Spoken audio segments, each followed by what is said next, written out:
This is Laura Vanderkam. I'm a mother of 5, an author, journalist, and speaker. And this is Sarah Hart-Unger. I'm a mother of 3, a practicing physician, and blogger on the side. We are 2 working parents who love our careers and our families. Welcome to Best of Both Worlds. Here we talk about how real women manage work, family, and time for fun. From figuring out childcare to mapping out long-term career goals, we want you to get the most out of life. Welcome to Best of Both Worlds. This is Laura. This is episode 229, which is airing in mid to late December, right before Christmas. Over the next 2 episodes, we're going to be doing our year in review retrospective, looking at all the things that happened or that we enjoyed over the past year. We invite you to share yours as well, of course, over at our Best of Both Worlds podcast Instagram. If you're at our Patreon community, of course, or either of our blogs, we'd love to hear what worked for you over the course of the year, anything you learned, anything you particularly enjoyed, and recommendations you want to share with our community, whatever would be your love of the week over the past 52 weeks. So, Sarah, when this airs in December 21st, are you guys going to be off school at that point? Yes, we are going to definitely be off school. My kids actually have 2 weeks and 1 day off. And I was thinking about how many days that was, and I was thinking it was 15, but it's actually 17 because you also got the weekend flanking. That's a lot of days. That's a lot of days. However, 6 of those days they're going to be spending in quote unquote camp, in part because I am working for a lot of winter break, and so is my husband. And if all goes well and no one gets sick, that means they'll actually have 2 days of camp where I do not have work and I have childcare. So I'm looking forward to that as my own personal treat. Yes, your own little present. For 2 days out of 17. Yeah, exactly. Although, guys, 17 is a lot. Like, I was just thinking, if ever you could coordinate it or, your work life looks different or something, you guys could go to New Zealand or something and that length of a time, if that's the length of time you get off and over winter break. We never get that long. So my kids will still be in school when this airs, and they will be right up to the 24th. They get the 24th off, but not any days before that. Then there is the week off through to January 1st, of course. But, other than that, not so much. So it doesn't quite work with the New Zealand trip, especially not this year, given that I don't think New Zealand's accepting people anyway. And I couldn't keep a mask on a toddler for 17 hours. But anyway, we won't go there. Well, New Zealand would be tough because I'm not New Zealand specifically, but travel, because usually Josh has to work at least one major holiday every single year. And he's very stubborn about not wanting to work Thanksgiving. So that usually means Christmas or New Year's. However, Next year, I'm hoping not to work any of those majors. So we're thinking about a ski trip or something. Yeah. No, but it's just a lot of time to play with. Yeah. It's a lot of days. It's like a mini summer. Well, I've been thinking about that just if we ever did make it over to Asia Pacific, right? That you want to go for a long enough time to make it worth it on the flight. And we don't have that long winter break. And so it's sort of unclear when that would ever actually happen. Summer. But that's their winter. So it's slightly less exciting to go, do stuff there. Maybe, could be good. We'll see. Anyway, so what are you guys going to do for the break then? You're going to put the kids in camp? So 6 of the days will be camp, which is actually a really wonderful benefit. Our school offers this, not for the actual holidays, of course, but I think the Monday through Wednesday of each week. So they're going to do that. And that shouldn't be too disruptive because it's the same normal drop off and routine as school would be. And then I'm going to try to impose some structure because that's just a lot of days. And again, it's either going to be myself in charge or my husband in charge a lot of the time. It's going to kind of flip flop. So I am planning on, number one, creating kind of a little calendar so they can see what to expect. Because I think sometimes the nebulous uncertainty can add to, I don't know, behavior stuff from my kids' end. And I do want to stick to kind of relatively normal bedtimes, not drift, hours later. And kind of, this is our wonderful weather season. So I want to take advantage of doing lots of outdoor stuff in the morning and then settling in for screen time in the afternoon. That's kind of our normal template. They got a Nintendo Switch for Hanukkah. So they are all about that fun screen time. And it's actually been more fun to see them actually playing games together versus hunched over their own devices. So I'm happy about that. Oh, that's really cool. Yeah. Nintendo Switch has a group one. My son has a Nintendo Switch, but it's like a handheld. So that might be it. So it is, you can put it up on the big screen and then you okay. can get multiple controllers. So there's Gotcha. games that involve, you can have multiplayer at once, or it can be like old school, like remember the like regular old Nintendo when you would be playing Mario together and it would be taking turns, but you're sort of, you're each playing and you're each invested and watching. So it feels more like that. You're right. There is like its own screen, but you don't have to use that. So we're not encouraging use of that. We hooked it up to our TV so that Gotcha. it's like a family device. Although the irony is that they're greatly enjoying playing Super Mario Brothers 1, Yep. which can be purchased in the Nintendo Game Store for like $8 and came out in the 80s. So it just cracks me up that that game has stood the test of time. What if that's the one that came with the Nintendo, the original system, or I don't know if it's original, but the one that would have been around when I was like 10. I actually beat that game. That's amazing. Let that go on my tombstone. No, that is amazing because my husband, who's very good at games, was like, I was never able to beat that game. Well, so the key thing is the last part where you're like going to rescue the princess in the 8th level or whatever. It's impossible to get through it without one like hit. And so you have to be the big character at the end. Like when you're going into the final bridge, you have to be in a big character state. And then if you are, you can take the hit going through and rescue the princess. But somebody could, if we have any other Super Mario Brothers devotees, they're probably saying, Laura, you're completely misremembering this from 30 years ago. But that is what is lodged in my brain as the tactic required to end it and rescue the princess. Who knew we were going to supply 1980s video game tips? Yes, exactly. So follow up on that one.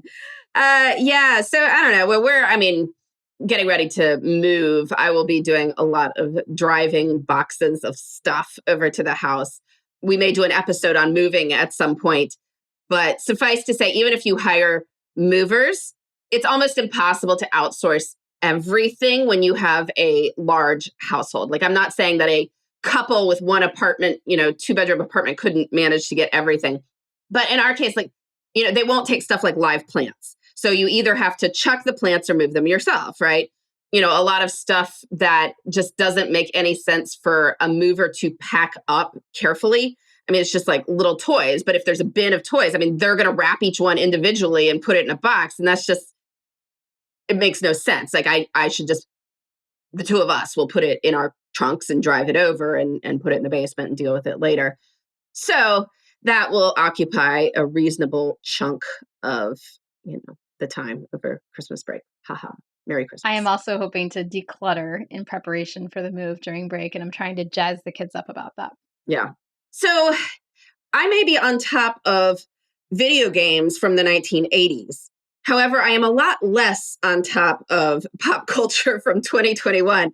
So it was somewhat of a sad moment in the preparation for this episode when Sarah was sending me her best of lists from 2021 in all these categories. And I'm like, what is that? I don't even know. So Sarah's going to probably take the lead on sharing the best of stuff from our pop culture categories. However, my caveat is that as part of spending, 90% of my brain space renovating a house, if you have any questions on preferred paint colors, for instance, I can recommend Iceberg as a nice light blue shade, which is suitable for bedrooms that you might have hardwood floors in, which we did in golden oak.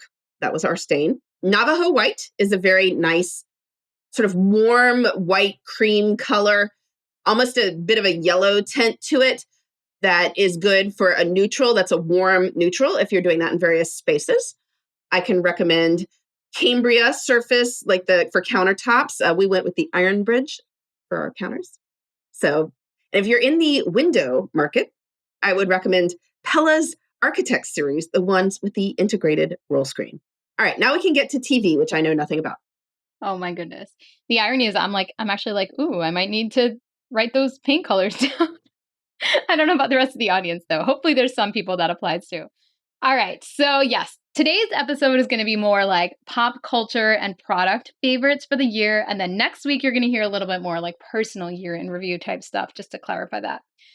So I started with TV series, and I just wanted to share my absolute, hands down, most enjoyable TV series this year was White Lotus, which I believe aired on HBO. My husband and I loved watching this together. It was like a total binge watch. I think it's 6 or 8 total episodes. I hope they are going to be coming out with other seasons. But it's just like set in a luxury hotel and total upstairs, downstairs vibe, but also just like kind of making fun of some really obnoxious people, which is a genre I sometimes enjoy. So it was great. I loved it. And it's a Mike White produced series, and he's just awesome. So yeah. And then we talked about family TV. And I was saying, actually, I didn't put anything, but I will give a note towards Bluey. My kids loved watching that Australian dog cartoon this year.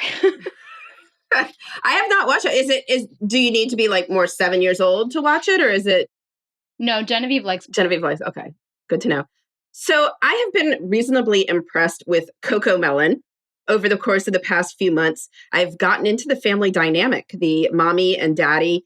Tom Tom is the older boy, Yo-Yo is the older girl, and then JJ, of course, is the baby, who's kind of the star of the show because it's aimed at 2-year-olds. But, you know, the songs are kind of catchy, and I thought they always had the same songs, but I realized there's like 20 volumes and we had just taped one. And so that's why I was like, why do I keep hearing the same songs over and over again? And some of them are really good in terms of like their, you know, veggie eating propaganda, like peas, it's time to eat my peas. Yay, yay, I like them, yum. And it's like, ooh, it's time to go to bed. Yay, yay, it's time to go to bed. I was like, ooh, let's sing that in our house. But there's also fun ones like, you know, My Mommy is the Best, which is a very catchy song. And I encourage the hearty singing of My Mommy is the best there ever was. A lot of those songs do have like the same sound to them. Well, so this is the hilarious part from a content production perspective. So, I mean, for an animated series, it must be fairly economical to produce because they have literally hired 5 singers. Because I can tell you, like I heard one of the frogs sing at one point and it was the dad. It was the same voice as the dad. So they have hired 4 treble singers and 1 bass singer. They have, you know, used either songs that are in the public domain or have composed a few little catchy ditties. And it's like valued at like $1 billion or something Universal paid for it. I don't know, but it just, I'm thinking their expenses from a content production must have been relatively minimal. So pretty profitable. Not bad. They definitely hit the formula because Genevieve is 4 and above the target audience, and she still requests it and will sit there motionless watching it. So, all right. So before we get to the break, though, did you see any movies this year? No? I don't think I saw a single movie. I might be wrong, but I really couldn't remember any. So I don't think I did. I did watch Luca with the kids, and they enjoyed it, and I thought it was pretty cute. And we just watched Elf. Does that count? It's cute. Well, it's more of a classic. You know, you can repeat that. As this is airing, my kids will have gone to Spider-Man over the past weekend. The new Spider-Man is out, which is supposed to be like a top hit of the year. So they're very, very excited about that one. So hopefully that will be a major plus for the year. Jasper's excited. Jasper's really into movies, and that the box office is slowly coming back. You know, it's still sort of relatively low, the totals in comparison to say 2018, 2019, the top stuff. But it's getting there. So we'll see. All right, let's take a quick break and we'll be back with our best of lists.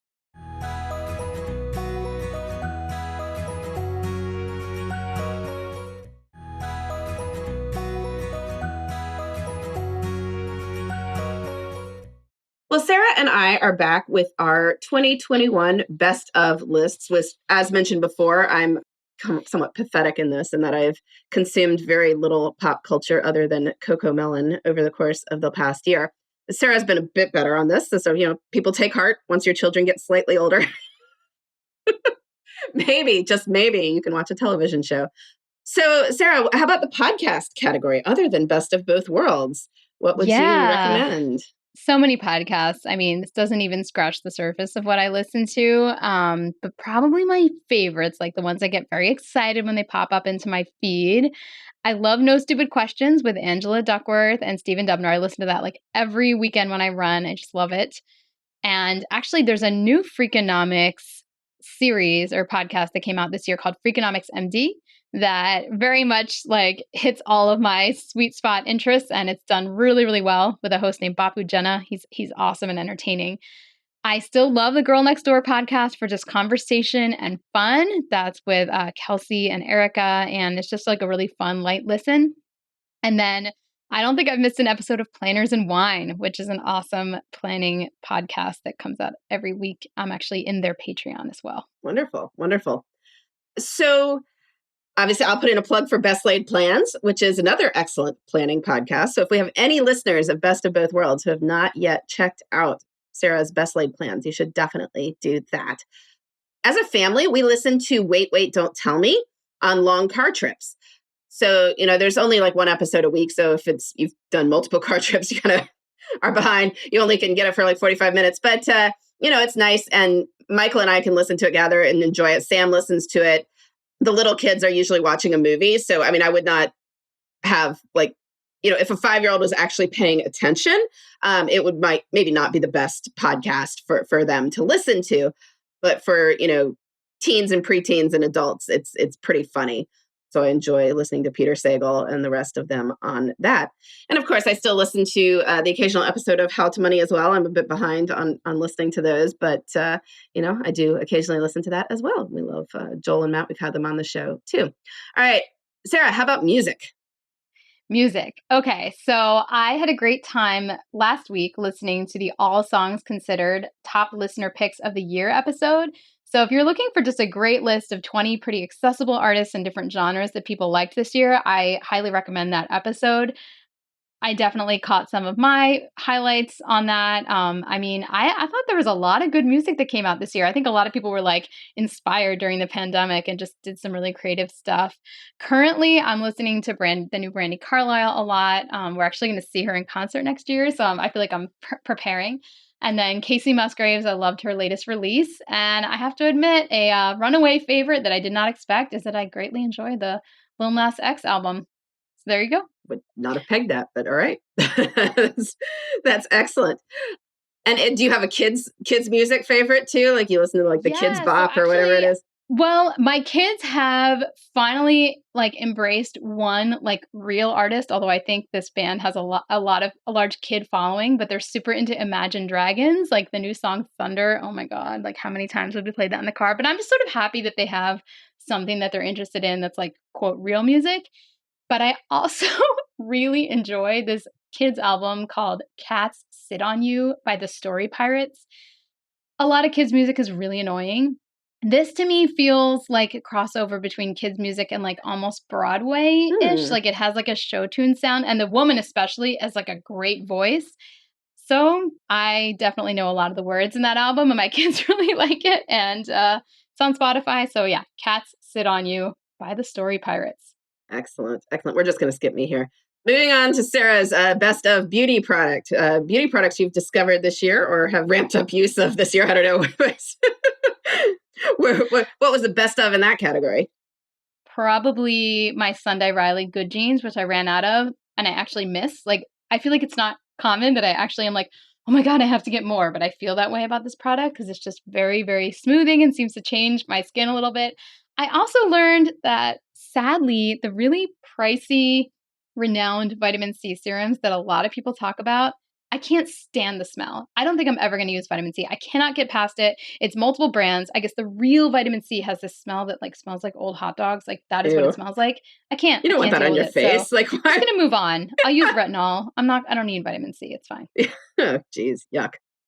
All right. Well, my oldie but goodie is the Olay Regenerist Cream. And the upside is you can buy a 2-pack at Costco for a very reasonable price, about what you would pay for one of them in the drugstore. And so I am able to just use that as I would regular old lotion, put it all over my hands, put it all over my face, because it's not pricey when you buy it at Costco.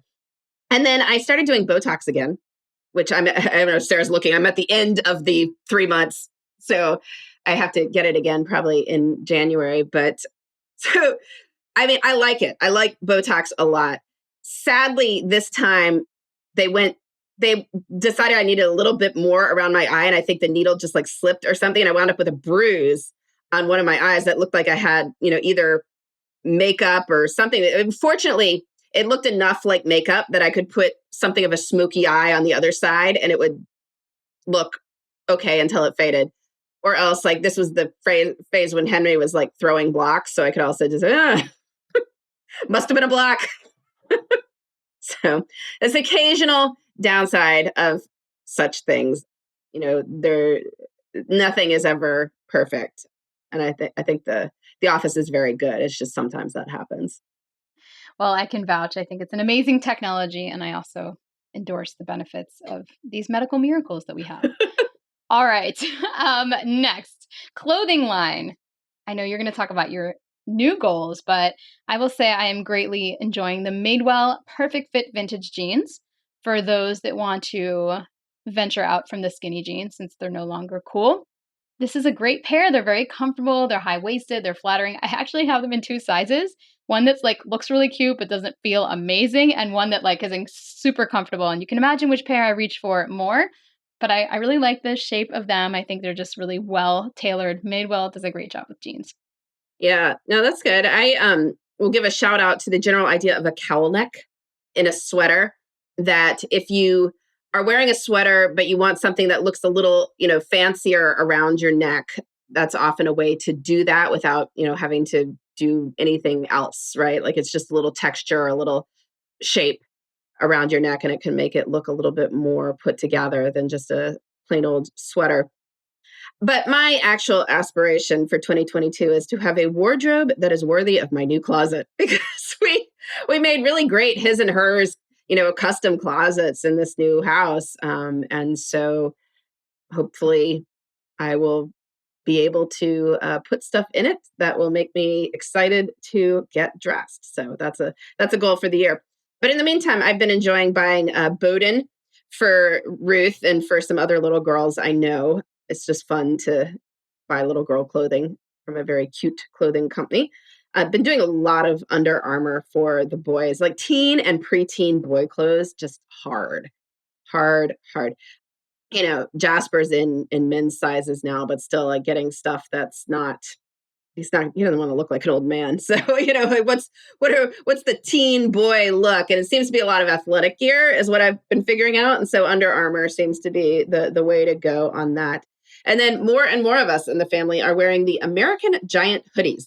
So if you have not yet checked this out, probably a little late to get it for Christmas, anyone listening to this, but they are a made in America clothing company. They are very sturdy hoodies. They are pricey hoodies. Like they're not going to be cheap, but they seem to last for a very long time. It's now the only hoodie I really wear when I'm wearing a hoodie. So would recommend that.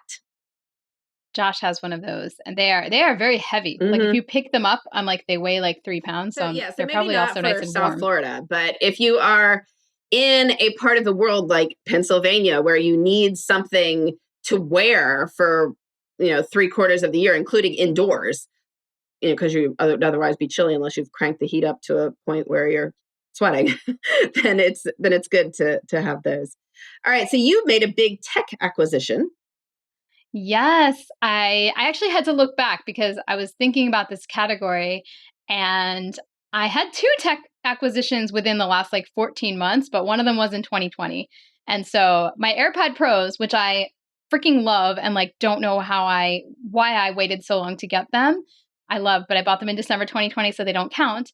And last month, I bought an Apple Watch, and I was skeptical. I was kind of worried about the running aspect, especially because I've just heard they're not quite as accurate as the Garmin.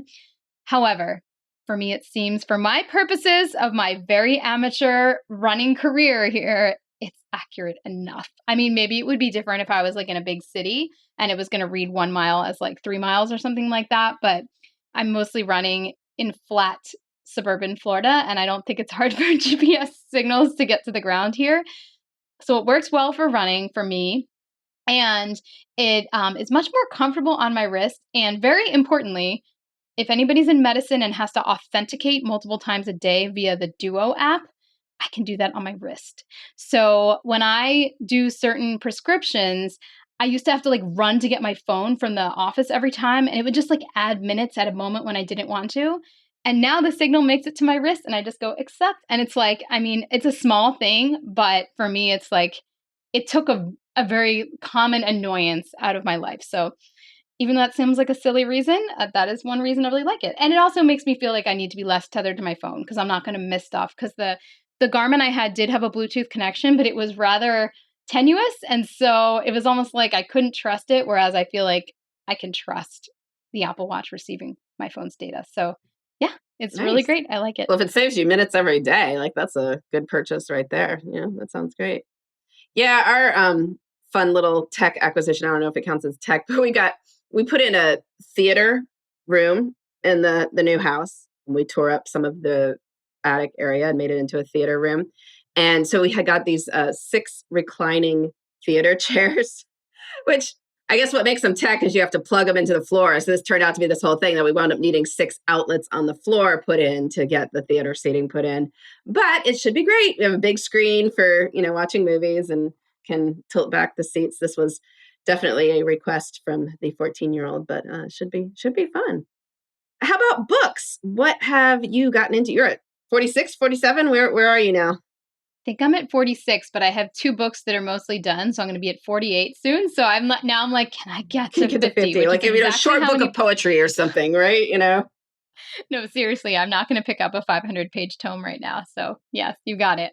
My favorite, so I do keep a list so it's easy for me to see what I really loved. And I will admit it's probably weighted to the recency bias a little bit.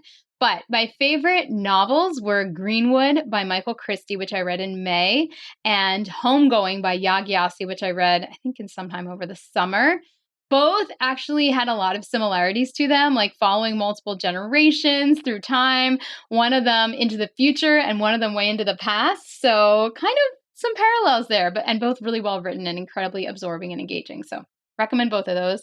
And then my favorite kind of like nonfiction books that I read, I loved 4,000 Weeks by Oliver Berkman. I would love to hear Laura and Oliver have like a face-off. Not an antagonistic face-off, because I think they actually agree on a lot of things, but just an interview, I guess. And then Man's Search for Meaning by Viktor Frankl. I had wanted to read that for so many years. I mean, that book came out like in the 60s or something. It was a very meaningful read for me. I thought it was just really powerful and a like heartbreaking story to read. I haven't read that much like Holocaust literature, and I think I've sort of avoided it for whatever reason, but it was just a really, really important read. So recommend. Yeah. Well, it's probably intense. So, I mean, this year I've been reading through War and Peace, which has absorbed a lot of my reading capacity, I guess. Even though it's just a little bit per day, I haven't really felt like getting involved in another saga, I guess. And so that's kind of occupied that space. However, I will give it a shout out because it is the best novel of all time. So highly recommend people read it if they have not. It is long, but it is not hard. It is very accessible as a novel. And the chapters are very, very short. So you can just read a few, put it down, get another few, put it down. I also want to give a shout out to a lot of the authors we have had on this show over the past year who've had, excellent books out, like Dory Clark with The Long Game, Rachel Rogers, We Should All Be Millionaires, Emily Oster with The Family Firm and her other work. So it's always good to have an excuse to read their books that we've enjoyed, having those on our list this year, that we've been able to read a lot of our guests' books. So enjoying doing that. So I guess our love of the week was really all of that, right? This was an all love of the week episode. Yes. Although I have one product rec. Okay, what's that? That I had on my mind. Have you ever run with a flip belt? No. It's like this little like $20 elastic thing that you can like shove your phone in and it goes around your waist. Now you run in leggings, so you probably have like a pocket you could just put them in, but it's too hot to run in leggings here even in December. So this is like a game changer. I've been holding my phone in my hand for like the last 20 years and now I don't. That seems like you've never thought that there might have been another solution.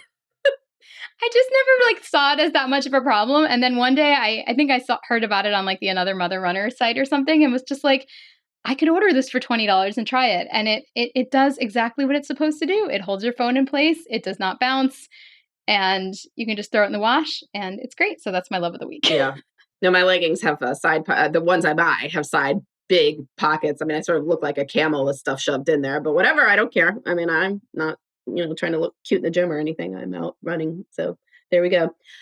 Well, we don't have a question this week, but we want to put out a shout out for people to please send us questions because we're compiling them for an upcoming mailbag episode. So if you want to send them to me, like Laura at lauravanderkam.com, you can always do that. Shoebox blog, right, at gmail.com. You can share them on our Instagram page. You can, post on my blog. You can, whatever, any way you want to reach us. We are happy to get your questions, trying to compile a big list for upcoming mailbox episodes. So please do that. And in the meantime, this was part 1 of the best of, but we'll be back next week with more on best of and in general, making work and life fit together. Thanks for listening. You can find me, Sarah, at theshoebox.com or at @the_shoebox on Instagram. And you can find me, Laura, at lauravanderkam.com. This has been the Best of Both Worlds podcast. Please join us next time for more on making work and life work together.